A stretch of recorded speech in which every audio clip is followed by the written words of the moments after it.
16th chapter, Garbage In, Garbage Out. In this chapter, we will study about the how to dispose the garbage.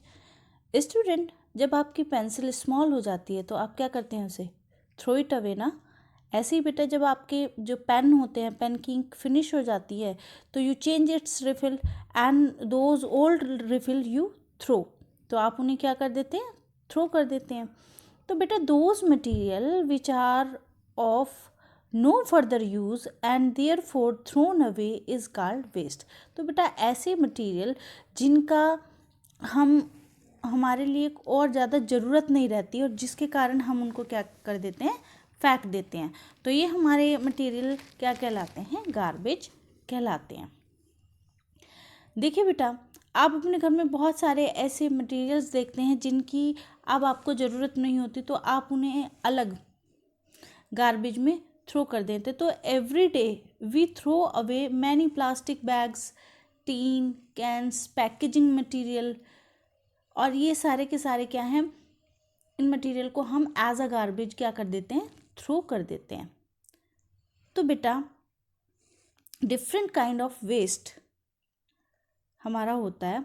जैसे बेटा आपने देखा होगा कि हमारा जो वेस्ट होता है बेटा waste material has changed whereas some material have remained as such. ठीक है, तो देखिएगा बेटा कुछ हमारे जो वेस्ट होते हैं बेटा दो तरह का वेस्ट हमारा होता है, यानी कि बायोडिग्रेडेबल वेस्ट और नॉन बायोडिग्रेडेबल वेस्ट. तो देखिएगा बेटा micro organism are also called decomposers. ठीक है, इनको हम डिकम्पोजर्स क्यों कहते हैं क्योंकि their ability to get decompose waste can be divided into two group.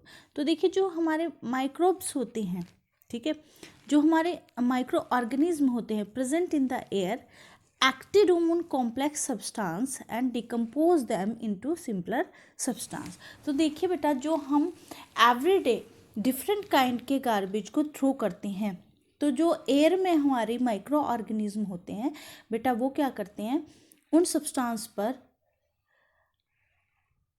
Accumulate होकर उस कॉम्प्लेक्स सब्सटेंस से उसको सिंपलर सब्सटेंस में डिकम्पोज करने का काम करते हैं. इसीलिए जो माइक्रो ऑर्गेनिज्म हैं they are also known as decomposers. So student micro organism की डिकम्पोज करने की एबिलिटी के बेस पे जो वेस्ट होते हैं बेटा उनको दो ग्रुप में बांटा गया है, बायोडिग्रेडेबल वेस्ट और नॉन बायोडिग्रेडेबल वेस्ट. तो देखिएगा बेटा बायोडिग्रेडेबल वेस्ट में क्या होता है कि जब हमारे माइक्रो ऑर्गेनिज्म उन पर एक्ट करते हैं तो दे decompose into simpler substance by the micro organism. जैसे वेजिटेबल्स की peels, tea leaves, dried leaves या पेपर और ब्रेड. तो बेटा ये जो हमारे जितने भी मटेरियल्स हैं जैसे हमारी वेजिटेबल पील्स हैं, लीव्स हैं, ड्राइड लीव्स हैं, इन पर जब माइक्रो ऑर्गेनिज्म एक्ट करते हैं तो ये इनको सिंपलर सब्सटेंस में तोड़ देते हैं.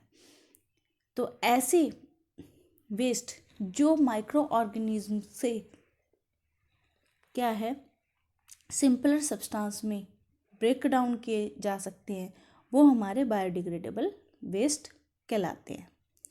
अब बेटा बात करते हैं नॉन बायोडिग्रेडेबल वेस्ट.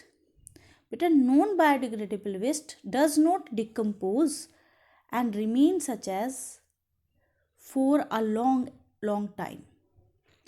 जैसे polythene bag, plastic pencil box और मेटल से बने हुए ऑब्जेक्ट या फिर ग्लास बोतल, आयरन नील्स, वायर, स्विचेस, ऐसे बहुत सारे वेस्ट सब्सटेंस हैं जिन पर माइक्रो ऑर्गेनिज्म का कोई इफेक्ट नहीं होता, यानी कि ये सब्सटेंस माइक्रो ऑर्गेनिज्म से सिंपल सब्सटेंस में डिकम्पोज नहीं होते और ये लंबे समय तक क्या है एनवायरनमेंट में पड़े रहते हैं. तो जिसकी वजह से क्या है बेटा पोल्यूशन भी इंक्रीज होता है. अब बात करते हैं बेटा डीलिंग विद गार्बेज. तो देखिए garbage we generate around us is of many type. अभी हमने थोड़ी देर पहले बात की कि जो गार्बेज होता है डिकम्पोजिशन के बेस पे क्या है, दो तरह का होता है, नॉन बायोडिग्रेडेबल और बायोडिग्रेडेबल। बट देखा बच्चों, हमारे चारों तरफ जो गार्बेज है वो कई तरह का होता है। Kitchen waste has a high water content, जो किचन का जो वेस्ट होता है बेटा उसमें ज़्यादा वाटर कंटेंट होता है, और if not sorted out it act as a breeding ground for germs and insect. तो अगर इसको सॉर्टेड आउट नहीं किया गया तो ये क्या करते हैं, ग्राउंड में जम्स और इंसेक्ट की ब्रीडिंग स्टार्ट हो जाती है।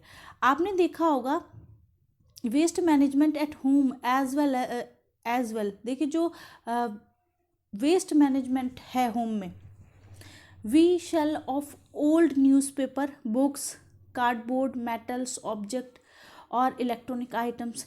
तो कई बार आपने देखा होगा कि आपके घर में से बहुत सारे जो ओल्ड न्यूज़पेपर्स हैं, कुछ ऐसी बुक्स हैं जो अभी यूज़फुल नहीं रही हैं, कार्डबोर्ड या मेटल की ऑब्जेक्ट या फिर इलेक्ट्रॉनिक आइटम्स जिनको यूज़ नहीं करते उनको सेल ऑफ कर दिया जाता है। यानी कि जो हमारे हाउसेस हैं वहाँ पर भी वेस्ट मैनेजमेंट को बहुत अच्छे से फॉलो किया जाता है। तो बेटा scrap old dealers who bye them recycle most of it. तो देखिए जो हमारे स्क्रैप डीलर्स होते हैं वो इनको खरीदते हैं और क्या करते हैं, वो उनको जो हमारे जैसे आपके मेटल्स ऑब्जेक्ट हैं, कार्डबोर्ड्स हैं, तो वो इनको क्या करते हैं, रिसाइकिल कर देते हैं। तो can we recycle all of the garbage? क्या बेटा हम सभी गार्बेज को रिसाइकिल कर सकते हैं? What happened to the garbage after we throw it into the bins? क्या होता है जब हम गार्बेज को बिन्स में थ्रो कर देते हैं? तो देखिए बेटा जो हमारे गार्बेज हैं सभी के सभी गार्बेज को हम रिसाइकिल नहीं कर सकते। इसके बारे में हम आगे भी पढ़ेंगे। इससे पहले हम पढ़ लेते हैं लैंडफिल। देखिए बेटा garbage from the bins is collected and dumped at specified places in a locality. तो देखिए जो गार्बेज हमारे घरों से आता है उसे बिन्स में से कलेक्ट करके स्पेसिफाइड प्लेस में क्या किया जाता है, डंप किया जाता है, दबाया जाता है। Useful component is shorted out, और जो यूज़फुल कंपोनेंट है यानी कि जिसको रिसाइकिल किया जा सकता है उसको क्या किया जाता है, शॉर्टेड आउट किया जाता है। अब बेटा आपने देखा होगा young children working as rag pickers who collect polythene, cans, plastic bottles from the garbage। आपने बहुत सारे छोटे छोटे बच्चों को देखा होगा जो क्या करते हैं, जो रैग पिकर्स होते हैं, ठीक है, वो क्या करते हैं, पॉलीथीन और कैन, प्लास्टिक की बोतल्स को गार्बेज में से कलेक्ट करते हैं। तो वो इस मटेरियल को क्यों कलेक्ट करते हैं, कभी आपने सोचा है? बेटा garbage from dumped side is then collected in truck और dumper truck and taken to low-lying areas around the city called landfill sites। देखिए जो हमारा गार्बेज है आपने भी देखा होगा जो लोकेलिटी से जो गार्बेज है वो किसी ट्रक में या डंपर में किसी लो लाइंग एरिया के पास में उसको क्या किया जाता है, डंप किया जाता है। उसी को हम क्या कहते हैं, लैंडफिल साइट कहते हैं। तो बेटा these site are first prepared by spreading clay and plastic at the bottom to prevent the harmful component of garbage from seeping into the ground। तो देखिए ऐसी ये जो साइट्स हैं इनको इन पे क्या है, क्ले और प्लास्टिक को इनकी बॉटम में क्या किया जाता है, हार्मफुल कंपोनेंट से प्रिवेंट करने के लिए इनको स्प्रेड किया जाता है। तो बेटा garbage is compacted to increase its stability and reduce the area it को occupy. So student, each day garbage is covered by a layer of soil to prevent rats and other animals from coming near it। तो देखिए क्या आते हैं कि जो rats हैं और जो अदर एनिमल्स हैं वो इसके पास आते हैं। तो बेटा garbage is then allowed to decompose naturally, और जो गार्बेज है वो नेचुरली डिकम्पोज होना शुरू कर देता है। Once filled the landfill site is completely covered with the soil, और फिर उसको क्या है, सॉइल से कम्प्लीटली फिल्ड कर दिया जाता है बेटा। तो it is then converted into a park और a ground constructions of building on this site is allow only after 20 years. ठीक है, तो जो कंस्ट्रक्शंस बिल्डिंग हैं, जो हमारी बिल्डिंग जो बनती हैं, उनको ऐसी जगह पे 20 साल बाद क्या की जाती है, अलाउ किया जाता है, जहाँ पर जो हमारा गार्बेज है जिसको डंप किया जाता है।